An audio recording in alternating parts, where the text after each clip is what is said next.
This is a final video to fix your SCRCPY wireless connection not working or closing instantly so you can mirror your screen without any cables.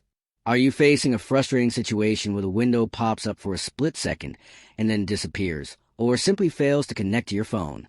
This problem occurs because your computer and your phone are not using the same port, or your wireless debugging permission has timed out on your Android device. Most tutorials on YouTube tell you to download extra software or follow along in complicated coding steps that feel impossible to finish. Here at Rexish, we know those hard methods just waste your time and make you want to give up on wireless mirroring altogether. I have a secret easy trick that involves a simple two-step refresh of your ADB server to lock in the connection once and for all.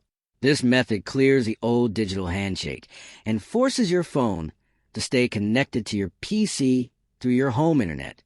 It is the fastest way to get a smooth and lag-free screen mirror without ever having to reach for a USB cable again. Rexish is all about making these professional tech tools easy for everyone to use regardless of their skill level. This fix works for almost every Android version and stops the annoying crashes that keep closing your app before you can even see your screen.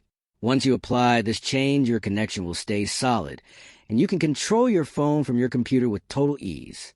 This simple trick is the best way to keep your desk clean and your workflow moving fast. If you want a full step-by-step tutorial showing you the exact commands to type and how to set your fixed port address, just leave a comment below.